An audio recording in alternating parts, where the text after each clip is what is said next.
CM Punk's name got brought up. It was brought up by Demetrius Johnson. I'm not positive of the context. And I know everything that Demetrius said. I'm about to share my thoughts on that. I just don't know the 500 words before that or the 500 words after. I don't know what the context was. But I never liked the way the CM Punk story was told. I didn't like it when it was happening. I will admit there's a biasness. I will admit I know him personally.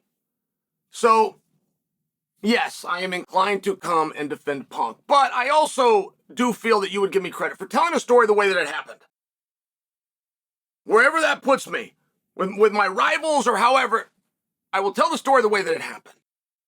And Punk had never come in to take somebody's spot.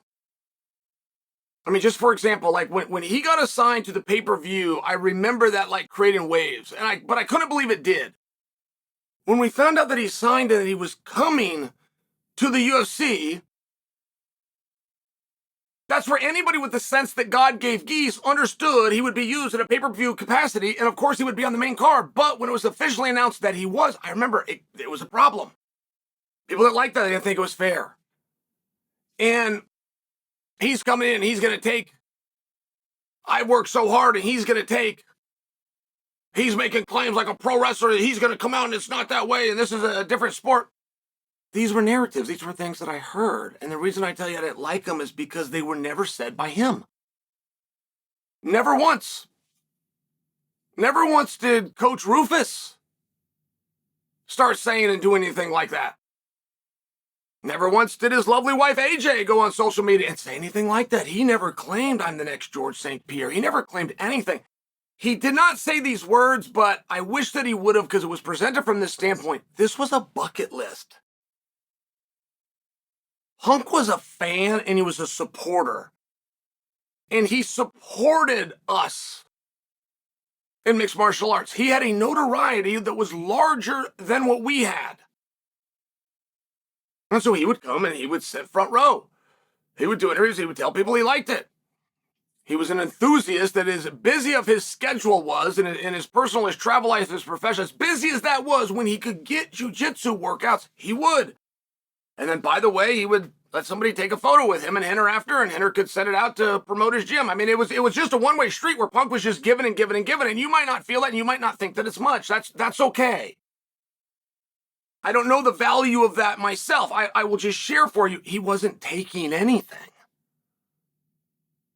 Lorenzo Fertitta said to him, hey, have you ever thought about doing this? And there was discussions of Punk that weren't created by Lorenzo because of his involvement with Henner Gracie and the training system of which he was under. So for Lorenzo to be aware of that, see him in the crowd and turn to him and say, hey, have you ever thought of doing this? Right? It was very appropriate. And imagine that you were given that same opportunity for anything.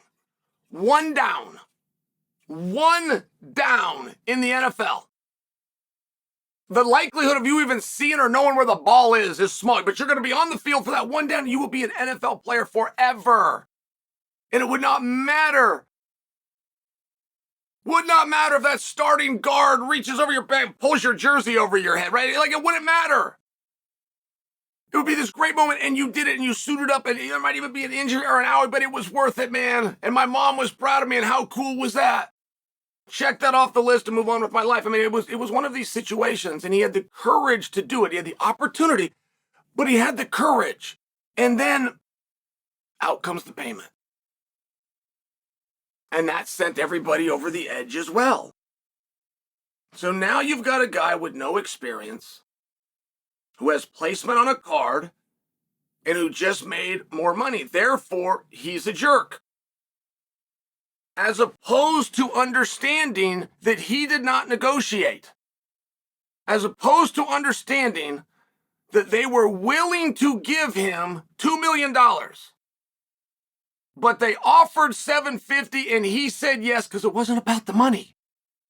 It was a bucket list. The answer was yes. Do you want to do this? The answer was yes. I mean, these are all parts of the story that get left out. So all of a sudden, you're a jerk that came in and took all the money. Well, all of a sudden, when you find out that no, he didn't. No, he didn't bring in these hardcore managers. No, he didn't go back and forth. No, he didn't string them along. No, he didn't just for fun call Scott Coker and start getting a little something going on the side. He didn't do any of those things. They said, would you like to do it? He said, yeah, I would like to do that. Now imagine how difficult that is. Imagine the example that I just offered with NFL. And all of you go, yeah, I would do that. I would play it down.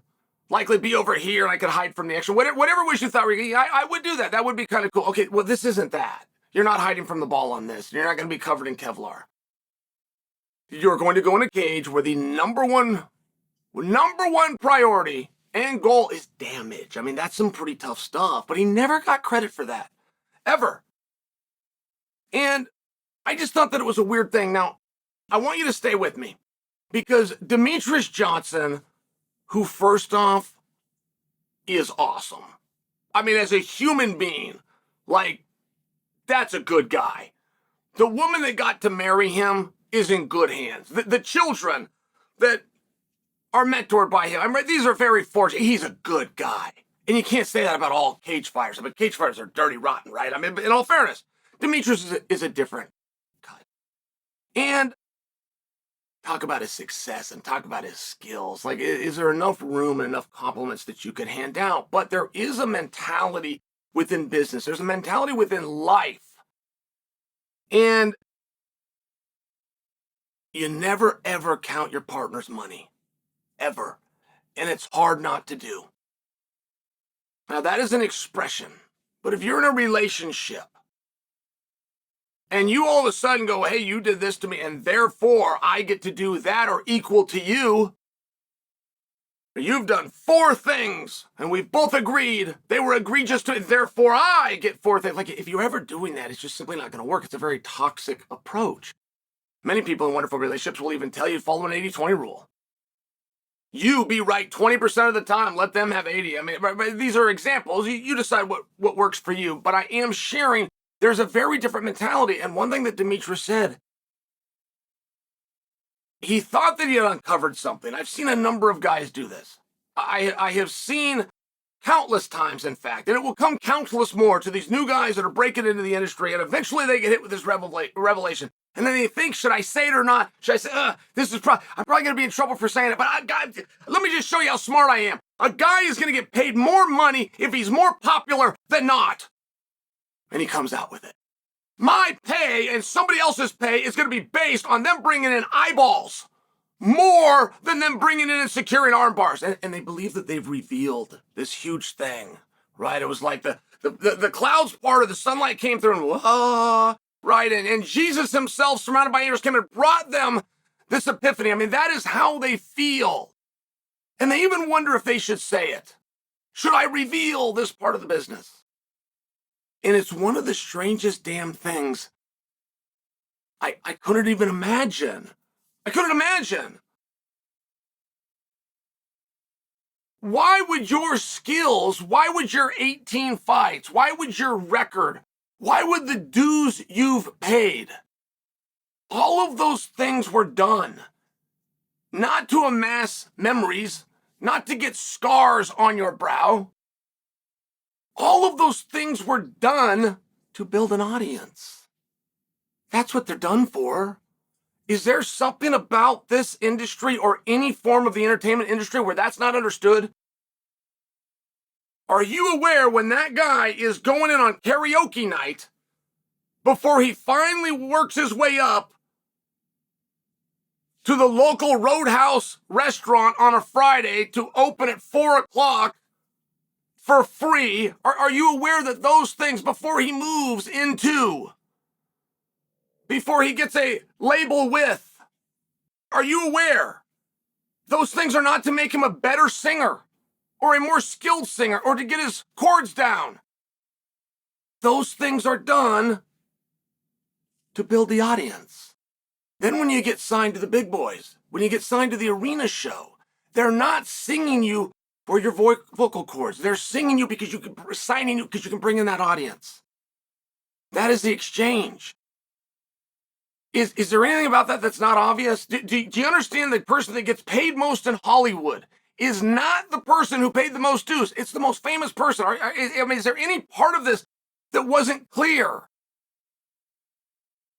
And where it gets a little bit strange is we, for some reason, don't understand that here. For some reason, people in MMA want to be paid for winning Abu Dhabi 5 years ago.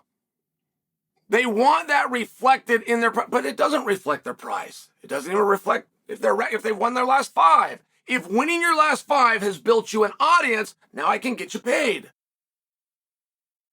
But for you to not understand that, or for you to think that you had a great epiphany, or you're going to be the one to explain this to the world, is confusing. Now stay with me. There's a larger point, which is just if we brought a wrestler and we went over here, okay?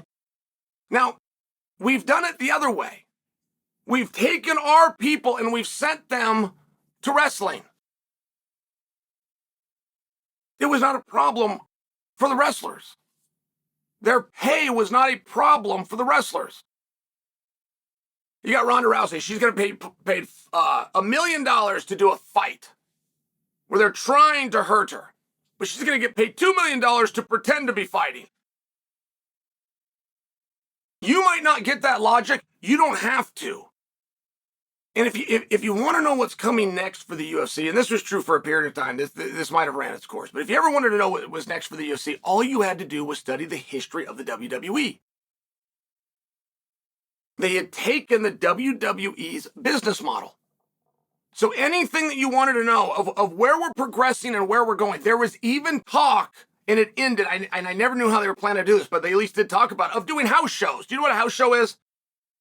A house show is a show where if you want to see the show, you got to be in the house. There's no cameras. It's not going to be broadcast. And WWE operates 250 nights of the year, though you only see them on TV on Mondays and Fridays, just for example. So, and the UFC was talking about doing that. So one thing financially that I looked at, I don't know how you're going to do that, but I want you to understand this point. Because within the WWE, where they will take the biggest star, they want the biggest star. It doesn't matter the dues that they paid. It doesn't matter if they used to help set up the ring and drive the truck that's got all the equipment in it versus a guy that came on a private jet. It doesn't matter if he can draw more, because the one thing from a business model perspective that we did not take from them, everything you hear, even the bonuses after the fact, you call them locker room bonuses or of the night bonuses, all of, when I tell you everything, it's everything save one, which is in professional wrestling. It wasn't even started by Vince or by his father. It started before them within the territories. But it was a carny act. It was no different than any other carnival. And how many people can you come get to do the ride? And then you start divvying up from there. How many people are going to come and throw the hoop on the 7-Up bottle? How many of those marks can you get in? It was done from that same carny perspective. Tear the tent down, roll into another town, and do it again the next night. So everybody was paid a piece of the gate. And they even had that broken down. Where the boys were going to take, the locker room was going to take 50% of the gate. And of that 50%, 30% was going to go to the champion. And of the remaining percent, 18 of it was going to go, of what was left over was going to go to the champion's opponent. And then you start breaking it up all the way down the card. And there was a payout. There was a built-in payout system. So they love if The Rock would come over. They love if Austin would come over. I've been working hard. I've been climbing up. All of that's going to get knocked down. And this guy is going to slide in and take my spot. Not even going to be an opportunity. You know what? I'm going to be happy when he gets here because look at this house. The house is full. That's the one thing that the UFC did not duplicate. But it's because they didn't duplicate that understanding and that psychology is missed amongst the fighters. It's why if WWE sent us somebody, it was a big problem. But if we sent them somebody, it was awesome. And I'm only sharing that for you because the CM Punk story was never told accurately. And he didn't come take somebody's spot. If they would have had him open the night, he would have said, okay. Never would have said a word. And he didn't sit down and hammer out the negotiation. They had made an offer and he said, okay. That matters to me. I think he deserves to have that said, but moreover, don't count your partner's money. And to believe that you would be paid something if you can't bring eyes in, what part of that would you feel is sustainable? What part of that would ever be an equation for you? You are the champion, for sure, no question. You're the best champion, for sure. Are you the attraction? That's not a mean answer, wherever that lies. But to act as though that's a surprise or somehow underhanded for a veteran. You got a new guy, you got a ham and egger that's 18 years old. Right? All the fighters will make the same mistakes. And I'll get out with this final point. But all the fighters will make the same mistake. And I do mean all of them. When they first break into the industry, they will get approached by a manager. The manager is going to want 10%. And the fighter is going to think, well, I can do it myself. Or the fighter is going to tell the manager, yes, anything you bring me, I will give you 10%. Okay, great. Well, sign here so I'm your only manager. No. I'm going to tell this to 5 other people too. But if you bring, whoever brings it to me, I will give the 10% to. And no manager is going to put their pants on. They say, okay. They say, okay, and they wish them luck. And they get up and leave, and they never take a phone call or make a phone call on that guy's behalf again, ever. And when those opportunities come in and when your reputation as a manager gets staked, you use those opportunities and phone calls to steer them somewhere else, to the guy that did sign, the guy that does have a loyalty, the guy that does understand what the business is. And when that fighter, who's brand new and he's green, but he's got this great potential, maybe he's even a collegiate or Olympic athlete, when he starts to grow stale on the shelf and he finally realizes, I have got to align myself with somebody, I need a team that I show a loyalty to, that I'm with them and they're with me. Once they do that, they're now to the next phase of the business. But none of them come in with that mentality. They will all come in with the same mentality, which is, I'm going to game the system. You've all signed and locked down, but I'm going to spread it and be friends with everybody. And they'll be nice to you. They say, okay, that's really great. 10% on a handshake, sure. Whatever I bring you got it. What they don't know is I'm now going to try to do nothing for you. You're not my guy. You don't have loyalty, and you didn't demonstrate that you understand our industry. And if any promoter or matchmaker calls wanting to work with you, I'm going to reveal that to them, and they will instantly not work with you.